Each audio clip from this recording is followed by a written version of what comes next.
Well, this morning we are going to continue our study called Encountering Jesus. In this study, we are looking at different ways that Jesus encountered people and what that was like for the person that he encountered, as well as for how he handled different types of people. We said we were going to look at, last week, we looked at what happens when Jesus encounters a seeker, right? Someone who is looking, trying to figure out the truth. And then today we're going to look at what it means when Jesus encounters a struggler, someone who is struggling in some way, shape, or form with life, whether it's physically, relationally, financially, whatever it may be. What happens when Jesus encounters a struggling person? Then we're going to look at next week when Jesus encounters a sinner, what happens? And then what happens when Jesus encounters a somebody, someone who has means, someone who is an influential or powerful, what happens then? So that's going to happen over the next few weeks. But today we're going to be in John chapter 5. Last week, this just worked out. We did John 3 and John 4. And so today we're going to look at John 5. And the reason we're doing this in this order is because the book of John is different from the other three Gospels. And he does something a little bit differently. He really focuses on demonstrating who Jesus is, in that he is the Son of God. He is divine. He is God incarnate. He is more than just some guy. He is truly divine. And the best way for him to do that is to demonstrate through different people that Jesus encounters. And so there's lots of places in the book of John where Jesus interacts with someone, and it teaches us something both about Jesus' divinity, but also about how he, as God, interacted with people. So today we're going to look at John chapter 5. And Jesus encounters someone, and the big, if you read the entire chapter of John 5, you know that really the main point of this section is that Jesus is Lord of the Sabbath. Right? He is the one who gave us the law about the Sabbath. He is the one who gave us the gift of the Sabbath. And so he is divine in that way. But I want to pick out one part of it and see what happens to lead up to that. Because Jesus encounters a man who has been sick and totally unable to do anything his entire life, as best we can tell. And Jesus walks into Jerusalem, and he encounters this guy. And let's just jump into the text. I'm going to start in verse 1 of John 5. And if you have a Bible, you can follow along. If you're using one of your devices, just so you know, our password for the Wi-Fi is LoveWins, all lowercase. So you can use that if you need to tap into that there internet. I'm going to use an old-fashioned thing here, a book. And we're going to read starting in verse 1 of John 5. It says, sometime later, Jesus went up to Jerusalem for one of the Jewish festivals. Now there is in Jerusalem, near the sheep gate, a pool, which in Aramaic is called Bethesda, and which is surrounded by 5 covered colonnades. Here a great number of disabled people used to lie, the blind, the lame, the paralyzed. One who was there had been an invalid for 38 years. When Jesus saw him lying there, and he learned that this had been the case, it had been conditioned for a long time, he started talking to him. Let's stop. Here's what Jesus does. He goes to this place, right? And here's the interesting thing about this. This was basically kind of like a hospital. Okay, it's around this pool, and we'll learn later, but I'll just go ahead and spoiler alert. What everybody thought was, every so often this pool would bubble up. And they felt that was an angel coming down, stirring up the water. And apparently, the first person in would be healed of whatever infirmity they might have. And so this had become a place where, it was just surrounded with it's 5 layers, right? 5 levels of sick people. And so every day they would gather here. And I wonder if, getting to and fro in Jerusalem when, you're totally incapacitated is not going to be easy. So I bet a lot of them almost just lived there. So you can imagine just a bunch of people sick there. What do you do? Now, there's different things about the pool, and we could go into a big history lesson. The bottom line is this pool is when they would wash the sacrifices before they were to be sacrificed. This seemed to be where the water would drain. So you can imagine that this was probably, they considered it holy because it was coming from the temple. But let's face it, animals, not the cleanest. This probably isn't like water you're going to drink. So you mix that with all these people who are just laying around, not able to care for themselves. This wasn't going to be, a high-class place to be. Okay, you're not going to go there to enjoy the scenery. You're going to go there, and there's going to be some odors, right? There's going to be just sickness and depression all around you. But here's what I want you to see in this first little section is when we talk about being a struggler, we've got to learn that the first observation from the text is that Jesus sought out strugglers. Okay, Jesus goes into Jerusalem for a festival. Okay, he's going in and he's going to celebrate. This is a time where everybody's supposed to be happy and excited, where good things are happening. There's feasts. There's lots of great things going on. Where is the first place Jesus goes? Is it to the temple? No. Is it to some guy's house where he's going to have a big party? No. Does he meet in some public area where he can gather all these crowds and he can start teaching and get everyone excited? No, he basically goes to the hospital. He goes to the place where everyone present is struggling. Everyone there is down on their luck. That's the first place Jesus went. He could have gone anywhere. But John wants us to see that when he entered Jerusalem, the first thing that he did was to seek out strugglers. Now, if you are in a position in your life and you're saying, I'm struggling, and it could be in any level. I mean, the example we have here is a physical level. This person was an invalid. They weren't able to get up. They weren't able to move. We don't know all the details, but the bottom line is they were very, very sick. But maybe, you're struggling on a different level. Maybe it's relationally, right? You are in a relationship that is just destroying you. Maybe it's a job, right? The people you're surrounded by are just bringing you down. Maybe it's something else, finances. Maybe it's, emotionally, you were just spent. And if you're honest, you're going to say, you know what, I'm struggling. I showed up at church today, and I'm going to put my happy church face on, but really it's a mask. Okay, it's not the real me, because right now, I just feel as poopy as you can imagine. And so you walk into church thinking, I'm really struggling, but I don't want anyone to know. What did Jesus do? The first place he went was to meet people who were struggling. You've come to the right place. If you are struggling in any way, shape, or form, know that Jesus is here to seek you out. Jesus is here to meet you. This isn't about you've got to do the right dance, you've got to say the right thing, you've got to put enough money in the offering to make Jesus notice you. You need to see Jesus is looking for you. And if that's where you're at today, I hope you find a little bit of hope here. Jesus sought out strugglers. Now, if you're maybe in a position saying, you know what, I've been rescued, right? I'm not in a position where I'm struggling. I really am in a good place right now, spiritually, emotionally, relationally, all that. I'm in a good place.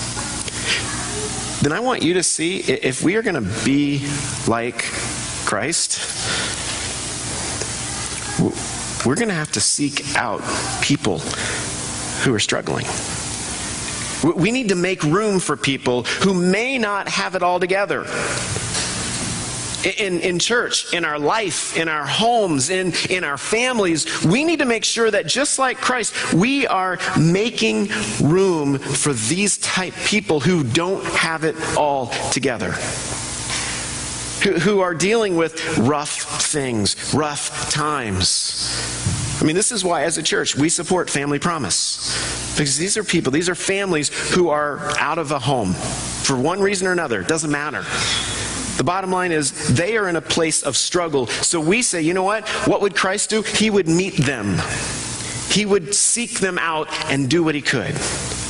And so we do that. This is why we're going to the Dominican Republic in July. This is why we're sacrificing financially to go do something, not because we want to go feel good about ourselves, not because we think we're so amazing, but because we know that that's where people are struggling. And so we want to go be there. We want to establish relationships with them. We want long-term things to happen there, not just a quick go in, build a wall, though that's going to be part of it. That's an excuse. to engage and to build a relationship with people who may be struggling. See, that's the thing about Jesus. He engages people who are struggling. And I don't know about you, but struggling people in general are not always easy to be around. I mean, let's be honest, right? When someone's struggling, they will drain your time. They will drain your energy. They could drain your finances, depending on how they're struggling. I mean, it's not easy. And so we have to realize that what Jesus does and what we do is a sacrifice. And you got to count the cost going into this, okay? Because if you go in thinking, well, I'm just going to make everybody feel better and it's going to be wonderful, you got to know up front, hey, listen, it could be difficult at times. And our job as followers of Christ, as the hands and feet of Jesus today, our job is to engage them and to establish a relationship with them that says, I'm going to walk with you even when it's smelly and rough and difficult and draining. I'm going to walk with you. I may not be able to fix everything, right? I may not be able to put every single homeless person in the world in a home, but I'll walk with some of them because I can. And that's what Jesus did. He said, you know what? I'm going to be there. I'm going to seek out those who are struggling. And I think we as a church need to see that as a challenge, but also when we get to engage people who are struggling on any level, whether it's a homeless person or someone who's sitting right next to you who's saying, man, my life is going down the toilet and I am struggling on so many levels, then we need to see that as a gift from God to say, you know what, I want to stretch in my own spiritual journey because I want to open myself up to someone and allow Christ to work through me in ways that normally within my nice, healthy, relationships, he may not work. But in this one, I'm gonna be vulnerable and say, God, you're gonna have to show up and stretch me and grow me in my spiritual growth. So Jesus sought out strugglers. Second thing that we see in the text comes in the next section. Starting in verse 6, it says Jesus saw him lying there, and he learned that he had been in this condition for a long time. So he asked him, do you want to get well? Sir, the invalid replied. It's interesting, he never gets a name. He's always the invalid, or the man who had been an invalid. Okay, anyway, we'll get to that in a second. I have no one to help me into the pool when the water is stirred. While I'm trying to get in, someone else goes down ahead of me. Then Jesus said to him, get up, pick up your mat, and walk. Pretty straightforward, isn't it? At once, the man was cured. He picked up his mat and he walked. The day on which this took place was a Sabbath. The plot thickens. And so the Jewish leaders said to the man who had been healed, it is the Sabbath. The law forbids you to carry your mat. For 38 years, this guy has not been able to walk. He's kept the Sabbath, right? I mean, he hadn't moved. And now one time he's finally healed, and the only thing they can say is, you shouldn't be carrying a mat. What's your problem? He goes, well, okay, but the man who made me well said to me, pick up your mat and walk. So they said, well, okay, who is this fellow who told you to pick it up and walk? And it's interesting, the man who was healed had no idea who it was. For Jesus had slipped away into the crowd that was there. You see, in this section, notice the first thing, he says, do you want to get well? Jesus addresses and he sees the deeper issue that's at stake here. Because when he approaches this man, it's obvious the surface thing. The man needs to walk, right? The man needs legs that work. The man's got to be cured of whatever disease, whatever process, whatever problem was going on. That's interesting, and that's something that needs to be addressed. But there was a deeper issue at work in this man's life. That's why he had to say, hey, listen, do you want to get better? Will you acknowledge that you need to get better? Or have you so identified yourself as the invalid, as the sick guy, as the victim, as the one who is always second in the pond, right? I'm never able to do it. Someone else is always beating me. I don't have a way. I can't get it done. No one will help me. Woe is me. I can't make it. Is that the identity you want to keep? Or are you willing to step into the struggle that you have and root out the deeper issue, which is who you are as God's child? Are you willing to lean into that a little bit before I work on the physical? Are you willing to listen, this is who I am because this is who God says I am, not what my situation, not what my circumstances, not what other people say I am? He roots out the deeper issue. And he says, I want to know, do you want to get better?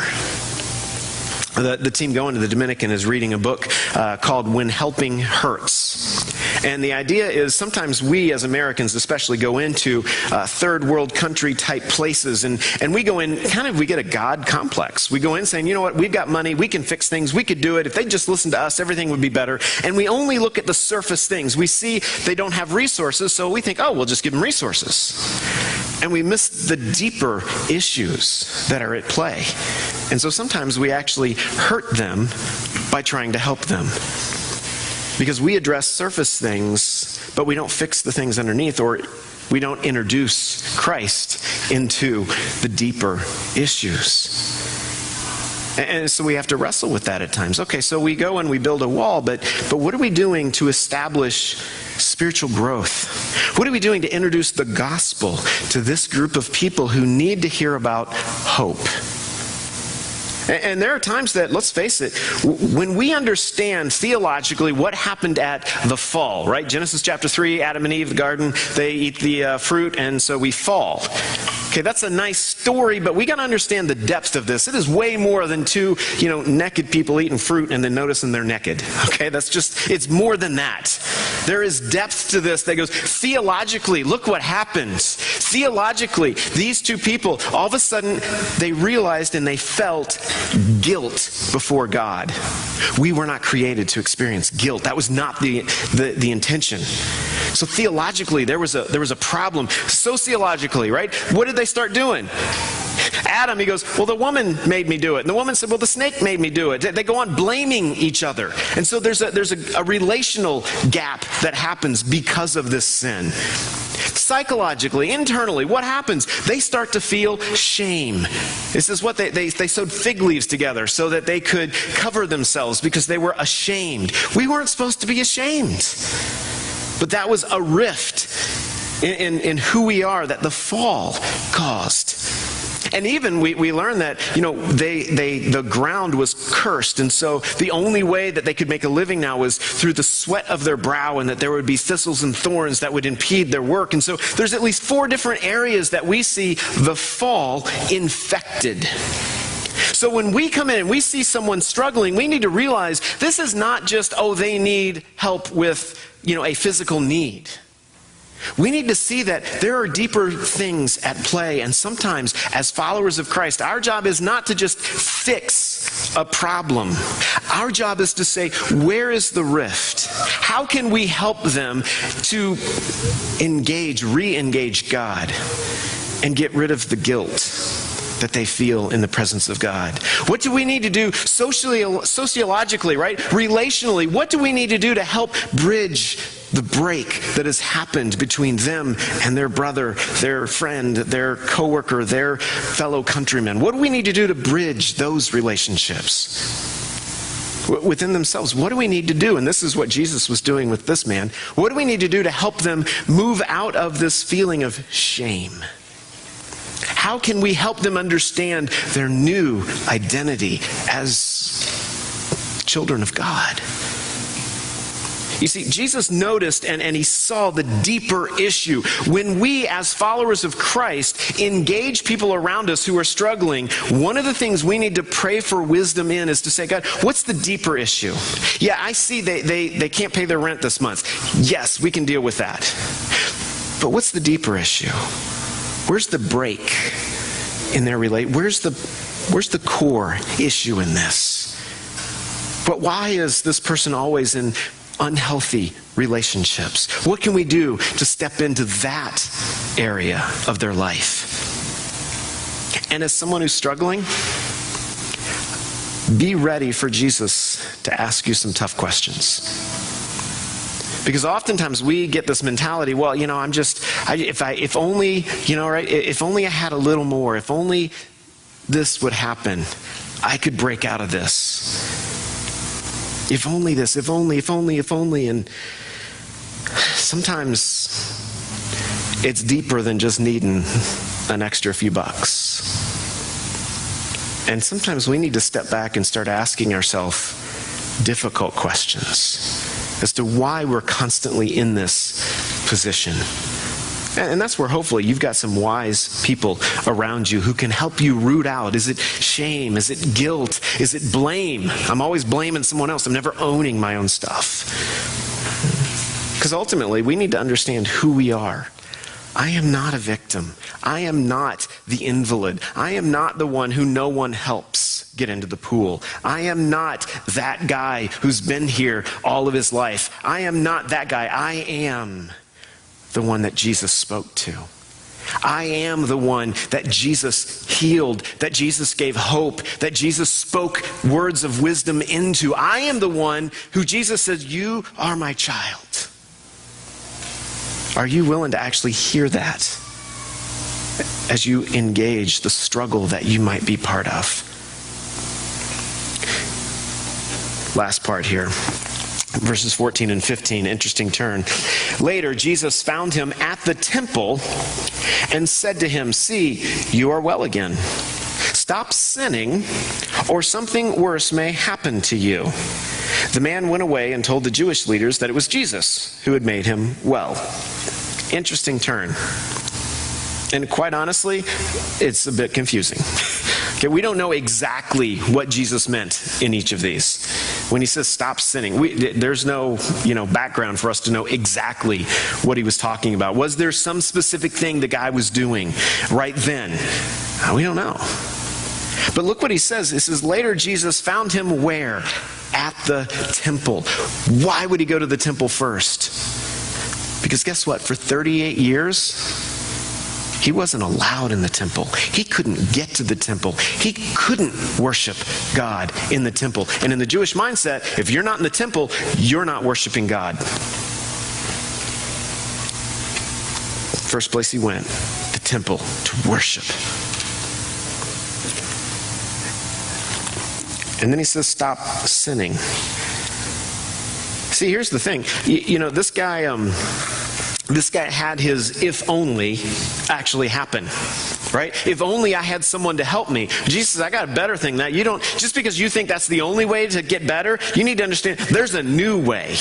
There's a different way, because that way hasn't worked for 38 years, but I've got a way that will fix you completely. If you'll trust that, guess what? You will be able to do more than just get better. You will be healed from the inside out. And this guy's if only happened, and now he had to ask himself, okay, now that I've got this kind of freedom, what am I going to do with it?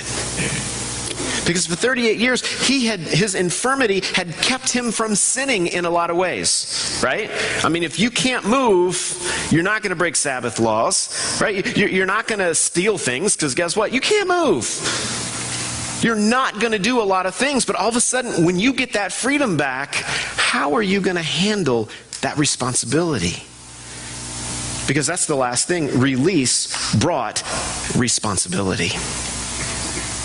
When Jesus freed this man from his infirmity, it brought on responsibility. And Jesus was reminding him of this. He's saying, listen, you're free. Now what are you going to do with it? I'm going to help you through the struggle, but I want to know what you're going to do with this. And trust me, this is not some self-help little, if I just think more positively, if I just think better, stronger, then I can get better. No. In all of this, Jesus healed the guy. The guy could not have gotten up just because he thought better, did better, knew better, or had better positive thoughts. That was not going to work. Jesus empowered him to get up. Jesus gave him the strength to break out. Now the question is, what's he going to do with it? How's he going to handle this? There's a story that actually comes right out of this congregation. And it is this exact type thing happening. And I thought today the best way to wrap this up is to let that person share exactly how God grabbed hold of them in the midst of struggle and said, I'm going to set you free now. What are you going to do with it? So I'm going to ask Josh Young. He's doing in my life and in my family's life, and what he can do in your life, because I believe full-heartedly that the Spirit of God is in this place right now to deliver you from any burden that you have, any trouble that you have. If you're a drug addict, I am here to talk to you for real and point you in the right direction of what you need to do. But he is here to deliver you right now, and I thank Jesus for that. Thanks, man.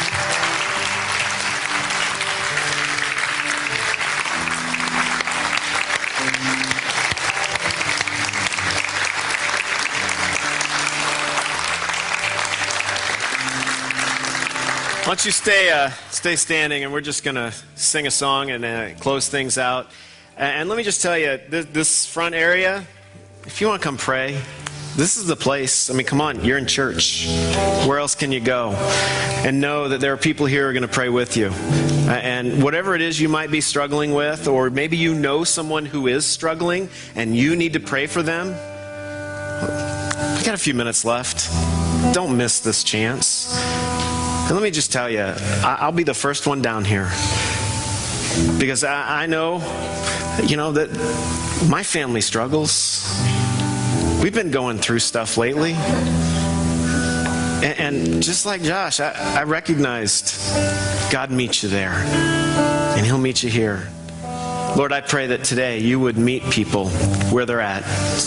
And as we sing, Lord, if those who are struggling, who say, I'm tired of pretending like I'm not, as they come forward and just pray and get prayed for, I pray that you would meet them and that they could encounter you today. Through Jesus. Amen.